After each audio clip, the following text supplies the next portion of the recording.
This WBTV high-definition program is sponsored by Time Warner Cable. WBTV News at 6 starts right now. Tonight, she says she was molested by a former CMPD officer, and she's telling her story. He told me to take off my dress. I told him no, he couldn't do that. Details as disturbing as they are terrifying, shedding new light on the case against an allegedly dirty cop. But first at 6 o'clock, anticipation. The same storm that's dumped snow across the Midwest is headed this way. Road crews are preparing for a mess. DOT trucks already out brining highways and interstates, trying to stay ahead of the weather that is coming. Hello, thanks for being here. I'm Maureen O'Boyle. And I'm Jamie Bolin. Tonight for Paul Cameron. You see meteorologist Eric Thomas. He's back there in the Weather Alert Center. Perhaps some snowflakes for Charlotte even in all this, huh? Still not ruling it out. Yeah, but let's be real. The biggest impact, no surprise, as usual, is going to be in the mountains where there's winter storm warnings we have to tell you about coming up in just a minute. But we'll take you outside. First of all, if you're thinking about heading out this evening, it is still not going to be any picnic. The only psychological victory I can report today is that we actually did hit 40. In fact, officially at the airport, we hit 41 degrees. So, all right, 35, that's the number. Our Scott Clark's Toyota City WeatherNet as the sun is going down. Unbelievable. Remember now, a normal low temperature is about 32 degrees, so that's very impressive. Again, when you're just after the peak of the day and we're still flirting with normal low temperatures for this time of the year. Gorgeous, though, the high-def shot from UNCC, and, of course, up around Newton, 31 degrees, a nice day for them, but still very cold. Now, in terms of the snow that we're anticipating, tomorrow we could get a little bit spilling into the Charlotte area. More detail on that coming up as we take you through the newscast, but want to remind you that the winter storm warnings are being reposted now up across the mountains for 3 to 6 inches of snow. But a lot of times when we post these warnings, usually these storms come in bursts over, say, 12 or 18-hour periods. But in this case, this warning extends well into the weekend, and so they're going to be looking at moderate snow, but over a sustained and a lengthy period of time. So we'll spell that out more, plus the snow for Charlotte, what we expect there. It's all coming up in your 7-day weather alert forecast. Eric, thanks. A sexual assault victim sharing her story with WBTV. We want to warn you up front. She is shedding disturbing new light on the case of an allegedly dirty cop. Former CMPD officer Marcus Jackson now accused of victimizing 3 women during traffic stops. WBTV reporter Sarah Batista talked exclusively with one of those alleged victims. And Sarah, why does she think Jackson picked her? Maureen, she thinks he picked her because she was Hispanic and she didn't speak much English. And when you look at all of the victims who have come forward, they were either young or didn't speak much English, which might have made them more vulnerable. He might have thought that they weren't going to go to police. But in this case, these victims had enough courage to come forward.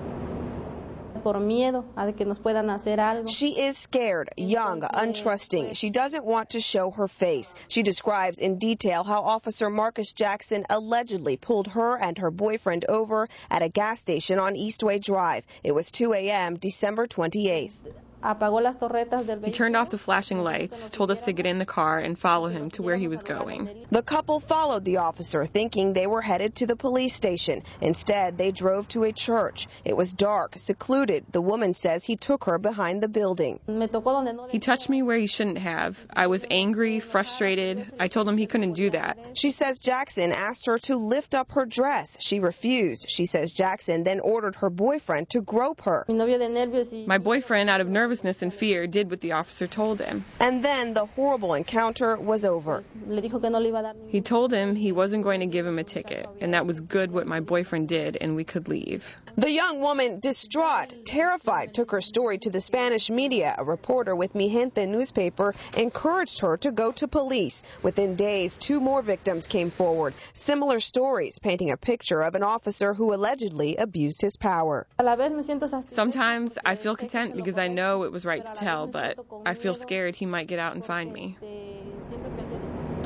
This is very tough to hear, particularly unfortunate for CMPD, for those officers who work so hard to earn the public's trust. But still, Chief Rodney Monroe has not swept this under the rug, and he has asked if there are any more victims to please come forward. Live from the police department, Sarah Batista, WBTV, on your side. Yeah, it's clear she's afraid of who she can trust. Again, police say Jackson assaulted at least 2 other women during traffic stops. He'd only been on the force since 2008. Well, so how did he get on the force? It seems like the system failed here. The chief of police says mistakes were made when CMPD ran the background check on Marcus Jackson. Sharon Smith on your side. She's live in Charlotte. And Sharon, it's sounding less like Jackson slipped through the cracks here and more like he just walked through an open door. Well, Jamie, they did miss something substantial. One of 2 restraining orders. I have a copy right here, and I had no trouble finding it.